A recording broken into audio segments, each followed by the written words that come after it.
자, 유형 자산을 사면 저런 이름들을 지을 텐데 취득 원가를 어떻게 결정할 거냐라는 얘기네요. 자, 유형 자산의 취득 원가는 밖에서 주고 사오면 구입 원가겠죠. 돈 준 거. 근데 저것처럼 만들잖아. 그러면 제작 원가. 자기가 직접 만들 수도 있고 남한테 돈 주고 시킬 수도 있고 여기에다가 더합니다. 저기 재고자산에서도 그랬죠. 자산을 취득할 때는 구입 금액 빼고 거기다가 당연히 저 자산을 취득하는 과정에서 직접 관련된 어떤 거래 원가가 있으면 당연히 다 더하는 거죠. 봤던 거 뭐 운반비가 들었다든지 뭐 외국에서 싣고 오는데 해상보험이 들었 보험료, 하역비 다. 이건 마찬가지야. 모든 자산은 그 자산을 취득하는데 직접 관련된 거래 원가가 있으면 다 더하는데 얘는 좀 종류가 많아요. 뭐라고 되어 있냐면 자, 이거 샀죠. 경영진이 의도하는 방식으로 이 자산을 가동하는 데 필요한 저 기계를 왜 샀니? 물건 만들려고 샀지. 그래서 그것을 의도한 대로 만들 수 있는 장소에 와 있어야 되고 기계라면 그리고 제품을 만들 수 있는 상태에 이르기까지 하는 돈 들어갔다 그러면 다 취득 원가에 더하라는 얘기예요. 즉 제작 구입 원가에다가 또는 만들었으면 제작 원가에다가 경영진이 의도하는 방식으로 자산을 가동하는 데 필요한 장소에 와 있어야 되고 만들 수 있는 상태에 이르기까지 직접 관련된 원가인 1 내지 9를 모두 다 원가에 더하십시오라고 되어 있는 거예요. 이해되셨죠? 자, 이제 읽어보시면 되겠죠? 자, 첫 번째 거 뭐가 있느냐? 설치 장소 준비를 위한 지출이 들었어요. 설치 장소를 준비한다. 뭔지는 모르겠지만 예를 들어서 뭐 기계 장치를 설치를 해야 되겠는데 그냥 갖다 무조건 놓고 시작하는 게 아니라 설치 장소를 만들어야 되고 그런 것을 준비하는데 돈이 나갔다. 그러면 뭐라고 해야 된다고? 설치비가 아니라 기계장치 이렇게 하라는 얘기예요. 왜냐하면 이 자산을 취득해서 해당 장소와 상태로 만들어 놓으려면 설치 장소 마련하고 기계 깔아놓고 이렇게 해야 될 거니까. 두 번째, 외부 운송 취급비. 외부에서 저것을 운송해 오거나 어떤 취급하는데 돈이 들어갔다. 이것도 다 기계면 기계장치라고 해야 된다는 얘기예요. 그 다음에 설치비가 들었다. 이것도 기계장치라고 해야 된다라는 얘기고. 네 번째, 설계와 관련돼서 전문가에 지급하는 수수료. 설계를 해야 된다면 기계장치를 바로 돈 주고 사오는 게 아니라 설계비가 들고 기계 만들어 달라고 하고 설계와 관련돼서 비용이 생기면 어떤 수수료를 줘야 되면 이것도 자산의 원가에 다 더해야 된다. 이유는 그 자산을 구입해가지고 경영진이 의도하는 방식으로 만들 수 있는 물건을 만들 수 있는 장소 상태에 이렇게까지 하려면 설계도 해서 기계를 제작을 해야 될 거니까. 다섯 번째, 유형자산의 취득과 관련해서 국공채를 불가피하게 매입하는 경우에 당해 채권의 매입 금액과 일반 기업회계 기준에 따라서 평가하는 현가치의 차이. 이건 바로 뒤에서 배울 거예요. 이제. 어쩔 수 없이 자산을 취득하는데 채권을 사야 되는 경우가 있어요. 강제로. 그런데 채권을 보통 같으면 여기 표현대로 일반 기업회계 기준에서 평가한 현재 가치대로 살게 돼요. 그게 이제 시가니까. 근데 현재 가치대로 살 수 있는데 이것을 내가 사고 싶으면 이렇게 살 텐데 강제로 사야 되니까 현재 가치보다 더 비싸게 사야 되는 경우가 생겨. 그때 벌어진 차이를 어떻게 할 거냐? 어쩔 수 없이 이 자산을 취득하려면 강제로 사야 되는 채권인데 그만큼 손실이 생긴 거를 이 자산의 원가에 더하도록 하고 있습니다. 이건 바로 뒤에서 별도로 이제 각각의 항목을 하나씩 볼 거예요. 그 다음에 여섯 번째, 자본화 대상인 차입 원가. 자본화 대상인 차입 원가가 뭐냐? 보통은 그냥 이자라고 보시면 돼요. 그러니까 내가 이제 어떤 건물을 짓는데 이게 건물을 짓는데 뭐 2년 걸리고 10억이 들어. 그럼 내가 모든 돈을 다 가지고 했으면 좋겠는데 이 중에 절반인 5억을 은행에서 대출을 받고 5억 대출 받고 내 돈 5억 투자해서 건물을 짓는다 칩시다. 그럼 이제 이 5억에 대해서 이자가 나가겠죠. 그래서 이제 자본화된 차입 원가가 뭐냐면 이게 이자가 나가니까 그냥 일반적으로 생각하듯이 그냥 이자는 이자 비용이 있는 거잖아. 이자 비용으로 처리하면 돼요. 그런데 저걸 비용으로 처리할 수도 있고 이 자산을 취득하는 과정에서 외부로부터 차입하는데 이자가 나가는 것은 이 자산의 원가에 가산할 수도 있지 않느냐. 그래서 이제 밑에 보시면 주석 달려 있죠. 원래 차입 원가는 기간 비용으로 처리하는 게 맞아요. 그냥 이자 비용으로. 그런데 다만 유형 자산이나 무형 자산 및 투자 부동산과 제조, 매입, 건설 또는 개발이 개시된 날로부터 자기가 쓰고 싶은 용도로 사용할 때 하거나 판매할 때까지 상태가 될 때까지가 1년 이상 굉장히 긴 기간이 소요되는 재고 자산을 사는 거. 이때 이 사는 돈에 차입금이 포함된다면 이런 차입금에 대한 이자는 차입 원가, 취득에 소요되는 원가로 회계 처리할 수도 있다. 즉 지금 같은 이런 경우에 여기 발생하는 이자는 이걸 건설하는데 1년 이상인 경우라면 그냥 자산의 원가에 가산할 수도 있다. 그럼 이 경우에 이제 물어보면 잘 모르시던데, 그래서 5억에 대해서 이자가 나가요. 그럼 이제 돈 나가겠죠, 현금으로. 그럼 여기 건물 짓고 있어. 그럼 여기 뭐라고 하겠어요? 건설 중인 자산으로 해야 된다는 얘기예요. 응? 지금 건물이 완공된 게 아니잖아. 건물 짓고 있는데 계약금, 이렇게 뭐 중도금, 잔금 쭉 이렇게 공사의 진척도 따라 돈을 줄 때 건설 중인 자산 했잖아. 이렇게 완공될 때까지. 그리고 이제 이자 비용이 나가. 그것도 자본화 하려면 건설 중인 자산 이렇게 해야지. 그래서 몰아가지고 다 빼고 건물 이렇게 만들어 놓으라. 이런 얘기가 되겠네. 그 다음에 일곱 번째 제일 자주 나오는 거예요. 취득세. 취득세는 원래 세금이에요. 세금과 공과금 했으면 좋겠는데 이 취득세는 왜 내는 거냐면 저 자산을 취득했기 때문에 내는 거예요. 취득하면 반드시 내야 되는 세금이에요. 그러니까 세금과 공과금으로 처리하는 게 아니라 이 자산을 취득하는데 어쩔 수 없이 들어가는 비용이라고 보고 이 취득세는 자산의 원가에 가산하도록 하고 있습니다. 그러니까 시험에 잘 나오겠죠. 취득세 등 유형자산의 취득과 직접 관련돼서 취득과 직접 관련돼서 그 대표적인 게 취득세인데 이런 것 등이 있다면 이것도 자산의 원가에 가산하십시오. 라고 하고 있고요. 여덟 번째, 해당 복구 원가라고 되어 있는데 해당 유형 자산의 경제적 사용이 종료된 후에 원상 회복을 위해서 그 자산을 제거하거나 해체하거나 부지를 복원하는 데 소요될 것으로 추정되는 원가가 충당부채의 인식 요건을 충족한 경우라면 그 지출의 현재 가치도 자산의 원가에 가산하십시오. 라고 되어 있는데 일단 충당부채 요건은 뒤에 가서 보실 거니까 쉽게 얘기하면 이래요.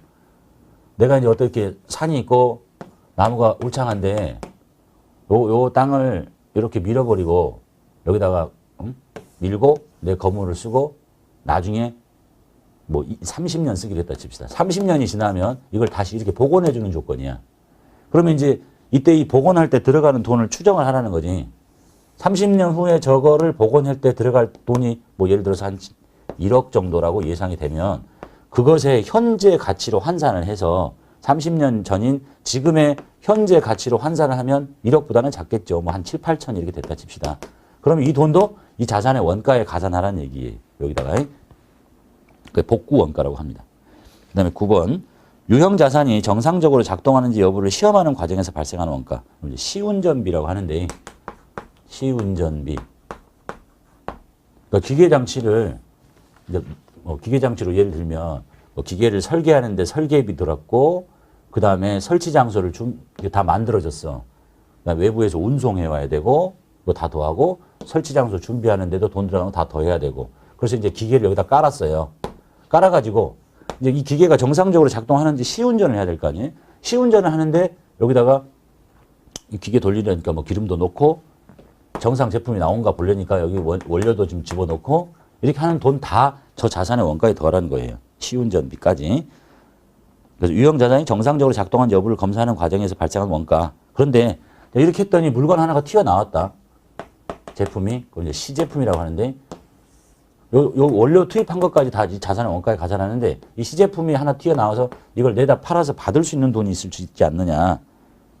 그러겠죠? 자, 내다 팔 때 뭐 판 돈과 팔아서 받을 수 있는 돈과 이걸 또 팔기 위해서 들어가는 비용을 뺀 순매각 대금은 원가에서 빼시래. 그러니까 예를 들어서 요것을 밖에다 내다 파는데 100만 원인데 내다 팔기 위해서 뭐 비용이 한 10만 원 들었다. 그럼 이제 90만 원 좀 남는 거 아니에요. 요거는 이 자산의 원가에서 빼시라. 이렇게 돼 있어요. 시험 과정에서 생산된 재와 시제품의 순매각 금액은 당해 원가에서 빼십시오라고 돼 있네요. 종류가 굉장히 많죠. 이제 쭉 보시고 그 다음에 이제 추가적으로 배워야 될 거는 뭐 채권의 강제 매입은 따로 이제 별도로 보시게 됩니다. 사례해 볼게요. 영업용 토지를 500만 원에 취득하고 영업용 토지니까 토지라고 하시면 되겠죠. 대금은 당좌수표를 발행했어요. 그럼 차변에 토지 이렇게 쓰고 500. 당좌수표를 발행하면 당좌 예금의 감소로 처리하시면 되겠죠. 500. 자, 그런데 중개인 수수료가 20만 원과 기타 제 비용이 현금으로 나가요. 현금으로 30만 원이 추가적으로 나가죠. 근데 지금 중개인 수수료는 수수료냐? 그게 아니죠. 저 자산을 취득하기 위해서 중개사로부터 소개를 받고 뭐 거래를 대행해주고 뭐 이렇게 들어간 모든 돈을 다 여기다 합쳐야지. 그래서 530 이렇게 하라는 얘기예요. 그 다음에 영업용 건물을 400만 원에 취득했어요. 그럼 이제 건물이라고 하시면 되고 400. 돈은 뭘로 주냐면 취득세 등 재비용 합쳐서 현금으로 나가요. 현금으로 420만 원 나가네요. 자, 요 취득세 등은 어떻게 해야 된다고요? 여기다 더하라니까. 자산의 원가에 가산하기로 했으니까. 그래서 취득 원가를 구성하는 거 내용물 쭉 다 봐두셔야 되겠죠. 자, 채권의 강제 매입부터 볼게요.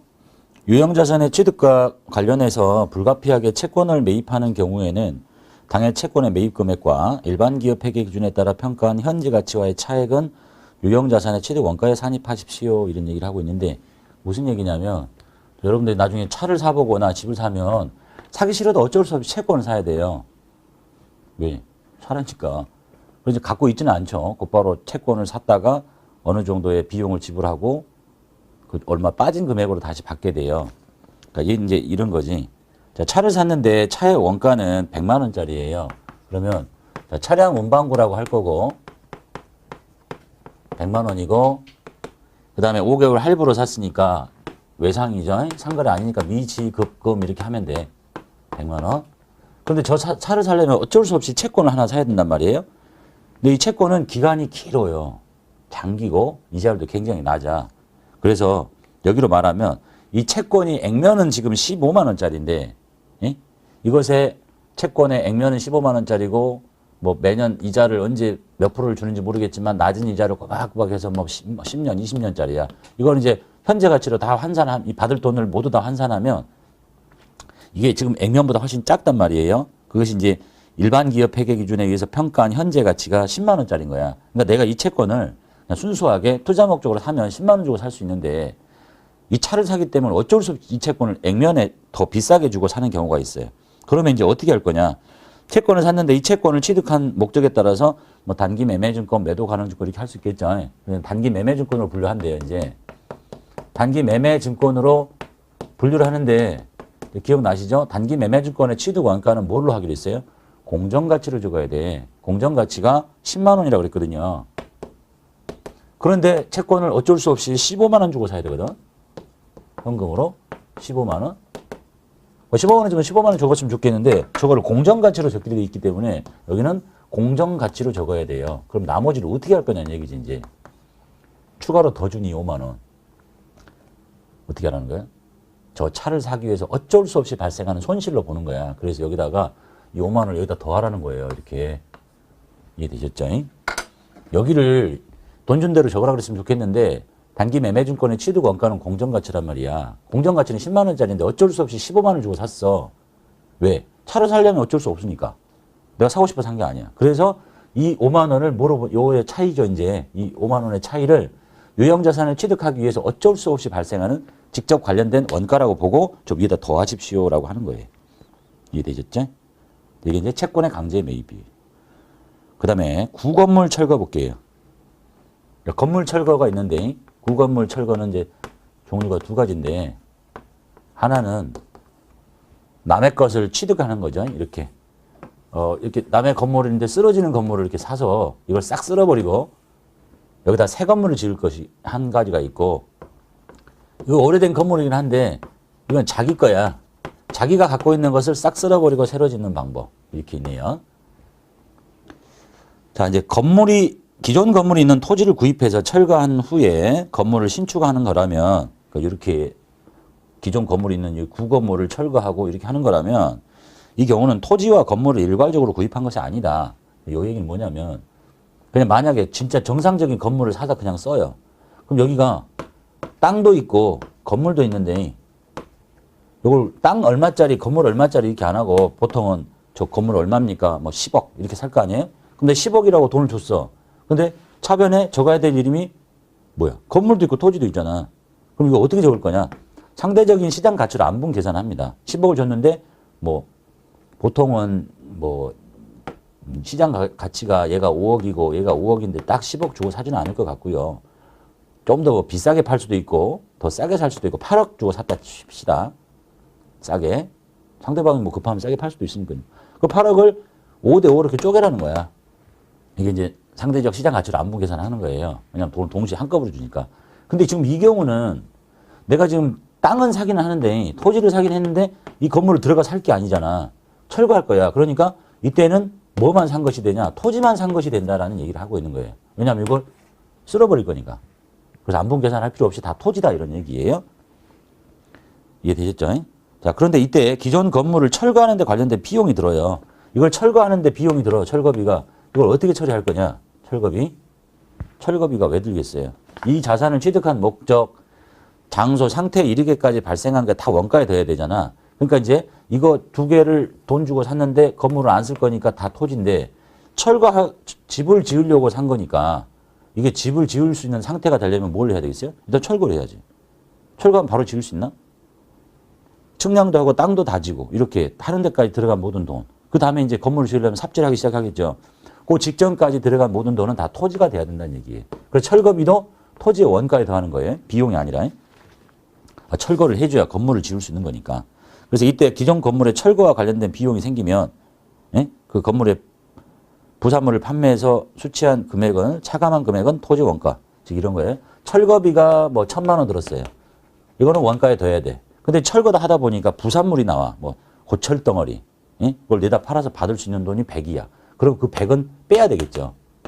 그래서 900만 원만큼만 자산의 원가에 더 늘려라 하고 하는 얘기예요. 자, 그 경우가 하나 있고 그 다음에 한편 이번에는 건물을 신축하기 위해서 자기가 쓰고 있는 건물을 철거해요. 이 경우에 자기 건물을 자기가 철거해. 그럼 이제 뭐겠어요? 건물은 장부에서 제거시키고 토지는 뭐 제거시킬 필요가 없죠. 제거시키고 이때도 철거비가 들 거야. 이 철거비는 어떻게 하느냐? 똑같아요. 저 자산을 취득한 목적, 장소, 상태 이렇게까지 하기 위해서 철거를 했기 때문에 이거는 철거비로 처리하는 게 아니라 그냥 지금 우리 자격시험에서는 원래는 유형자산 처분 손실이라는 명칭을 쓰는 것보다는 더 정확한 명칭은 손상차손인데 시험에서는 손상차손이라고 처리하라는 말이 없으면 그냥 유형자산 처분 손실 이렇게 처리하시면 돼요. 읽어볼게요. 한편 건물을 신축하기 위해서 사용 중인 기존 건물을 철거하는 경우에는 그 건물의 장부 금액을 일단 제거하고 처분 손실로 반영하고 이때 발생한 철거 비용도 단기의 비용으로 처리하십시오. 뭐 철거비란 이런 명칭 별도로 쓰지 않고 그냥 유형자산 손상차손에다가 이라는 이름을 쓰거나 아니면 유형자산 처분 손실이라는 이름을 쓰거나 거기다 붙이라고 하는 얘기네요. 자, 읽어볼게요. 사례 볼게요. 구입하는 즉시 철거하고 신사옥을 건설할 목적으로 기존 건물이 있는 토지를 150만 원의 현금으로 취득합니다. 그럼 건물과 토지를 같이 산 게 아니고 그냥 토지만 산 거예요. 150만 원. 현금 주고 현금 150. 자, 그런데 이 추가로 철거 비용이 나가요. 현금으로 160. 그럼 이 철거비를 어떻게 할 건다고? 여기다 더해. 이렇게 비용 처리하는 게 아니라 이 토지를 취득한 목적이 뭐야? 집 지으려고 한 거니까 이걸 철거시켜야 집을 지을 수 있잖아요. 그래서 거기에 추가로 뭐가 더 붙을 수 있냐면 철거비 뭐 내다 팔아서 받을 수 있는 돈 빼고 그 다음에 뭐 토지를 땅을 다지는 정지 비용, 뭐 측량 비용 이런 게까지 다 토지 했다가 그 다음부터 이제 굴착 비용 있죠. 땅 파기 시작한 것부터는 건물이 돼야 돼. 자, 땅 파기 시작했다. 현금 나갔어요. 이때부터는 건물이라고 했어요. 뭐라고 해? 건물이 아니지. 바로 지어지는 게 아니잖아. 그러니까 건설 중인 자산으로 이렇게 해야 되겠죠. 그때부터 굴착 비용부터. 그 다음 2번. 본사 건물이 있는데요. 신축하기 위해서 동 건물을 완전히 철거시켜버립니다. 그리고 철거 비용이 나갔어요. 철거 시까지 감가상 고려하지 않는 걸로. 자, 그래서 이제 본사 건물이 잡혀 있으니까 건물 쓰러뜨렸으니까 없애야 되잖아요. 장부에서 제거해야 되니까 건물의 취득 원가 제거하시고. 요거 좀 이해 안 되시면 처분 쪽 가서 배우시면 될 거고. 낮은 급수 배웠으면 이미 유형자산 처분하는 회계 처리는 배우셨을 거니까 일단 이해 안 되면 그냥 넘어가시면 돼요. 자, 건물의 취득 원가 제거하고 그 다음에 반대쪽에 이것에 딸려있는 식구인 감가상각 누계액을 제거합니다. 그러면 장부에서 깨끗하게 지워지는 거예요. 건물 철거했으니까. 그러면 60. 철거비 일단 없다 치고. 그게 어떻게 된 거죠? 건물을 쓰러뜨려 버리잖아. 뭐 돈 받는 것도 없죠. 그때 이때 쓰는 가장 정확한 명칭은 유형자산 손상차손인데 자격시험에서는 아무 말이 없으면 그냥 처분 손실로 하도록 하고 있네요. 구체적으로 손상차손 쓰라고 하면 쓰고 유형자산 처분 손실 내다 판 건 아니지만 6, 7, 8 20만 원 이렇게 원 명칭은 손상차손이 맞는데 특별한 말이 없으면 그냥 유형자산 처분 손실 쓰시고 자 그런데 이제 철거 비용이 나가요. 현금으로 저걸 철거하는데 돈이 또 건물을 쓰러뜨려야 되니까 철거 비용이 5만 원 나갔어. 이것도 뭐라고 줘야 되나? 철거비 하지 말고 그냥 여기 유형자산 처분 손실에다가 묶어라 이런 얘기입니다. 그래서 25만 원이 처분 손실 또는 손상 차손이 되도록 하시라는 얘기네요. 자, 그 다음에 증여 기타 무상으로 취득한다. 자산이 들어오긴 한데 돈을 나가지 않고 들어와. 예? 남한테 공짜로 받는 거. 뭐 중개 있으면 이거 중고를 적으면 되는데 중개 없잖아요. 그럼 이거 금액 어떻게 적을 거야? 이 자산의 공정한 가치로 적으시면 돼요. 유형자산을 증여받거나 기타 무상으로 취득하면 이 취득한 자산의 공정 가치를 말하면 시가, 시중에서 사면 줘야 되는 돈 이걸 취득 원가로 하시래요. 그리고 상대방의 이름은 자산 수증이익이라고 처리합니다. 사례 볼게요. 대주주로부터 공정가치 100만 원짜리 있는 토지를 무상으로 받아요. 토지 받았죠. 토지. 근데 돈을 준 게 없잖아. 그러니까 적을 수가 없지. 그러니까 이것의 공정가치로 적는 거예요. 공정가치가 100만 원짜리. 그리고 상대방 이름은 자산을 공짜로 받았네요. 자산 수증이익이라고 처리하랍니다. 영업의 수익이에요. 자, 그 다음 5번째, 교환에 의한 취득. 자, 이제 자산을 취득하는데 돈을 주는 게 아니라 물건 주고 물건 받고. 그러니까 내 기계 주고 상대방 차 받고 또는 뭐 내 기계 주고 기계 받고 이렇게 이종 자산 간의 교환일 수도 있고 동종 자산 간의 교환일 수도 있다. 첫 번째가 다른 자산이 나가는 자산과 들어오는 자산이 달라. 이종 자산 간의 교환으로 취득하는 이 자산의 취득원가는 어떻게 할 거냐. 다른 종류의 자산과 교환으로 취득하는 유형자산의 취득원가는 교환을 위해서 제공한 자산의 공정가치. 지금 나가는 것의 공정가치예요. 그런데 교환을 위해서 나가는 것의 공정가치가 불확실하다. 내 자산이 지금 나가는데 이 공정가치가 불확실해. 그러면 들어오는 자산의 공정가치로 적습니다. 이제 취득원가의 종류가 여러 가지니까 보통은 이렇게 기억하시면 돼. 이 자산을 적을 때 보통 돈 중고로 적는 거잖아. 근데 이제 이 물건이 나가면서 내 것이 나가면서 다른 게 들어오면 여기 나가는 걸 먼저 적으면 됐잖아요. 여기로 적을 거니까. 그러니까 내 것의 공정가치를 적어. 이거 들어오는 거를. 근데 내 것에 나가는 게 공정가치가 없어? 몰라. 그러면 들어오는 것의 공정가치로. 어쩔 수 없이. 이제 예제 볼게요. 기계장치인데 취득원가가 50짜리고 상각누계액이 붙어 있고요. 공정가치가 25라고 돼 있어요. 이거를 저쪽 회사인 B품과 바꿔요. 근데 일단 내 걸 내보내. 기계장치를. 기계장치의 취득원가와 상각누계액을 제거시켜야 되겠죠. 취득원가 50만 원짜리. 그리고 감가상각누계액이 줄여서 쓸게요. 얼마 붙어 있냐면 30만 원 붙어 있어요. 자, 이걸 내보내고 뭘 받냐면 돈을 받는 게 아니라 상대방으로부터 이종자산인 B품을 받아요. 자, 받았죠. 우리가 중요한 건 지금 여기 숫자지. 이 숫자를 뭘로 적느냐? 첫 번째, 이 나가는 자산의 공정가치로 적으세요. 공정가치를 알려주면 적으면 되죠. 얼마라고 됐어요? 25만 원이라고 돼 있죠. 이렇게. 25만 원이네요. 오케이? 그래서 이제 양쪽 차이를 쳐야 되겠죠. 이쪽은 55, 이쪽은 50. 이쪽이 부족하네. 유형자산. 오른쪽에 수익이 생겨야 되겠죠. 처분이. 이렇게 5만 원. 그러니까 달리 보면 이게 장부 금액이 얼마짜리야? 여기서 이걸 빼면 20만 원짜리인데 20만 원짜리를 주고 25만 원짜리를 받았으니까 처분이익이 5만 원 생겼다라고 보신다. 이렇게 보시면 되겠고. 자, 지금 나가는 자산에 공정가치가 있으니까 적어준 거예요. 두 번째 사례 볼게요. 똑같은 기계장치인데 이번에는 나가는 것에 공정가치가 없고 들어오는 것에 공정가치를 알려줘. 방법은 똑같죠. 기계장치 빼고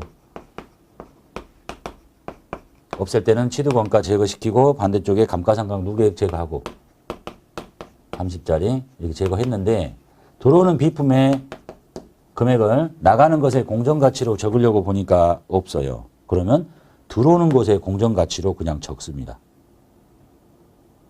22만 원 이렇게. 그럼 뭐냐 이제 50, 여기 55, 50, 52. 그래서 여기다 유형자산 처분 이익이 생겼다. 2만 원 이렇게. 되셨죠? 이종자산 간의 교환으로 취득하는 관심은 여기니까 이 자산의 취득원가는 어떻게 할 거냐? 나가는 것의 공정가치라니까.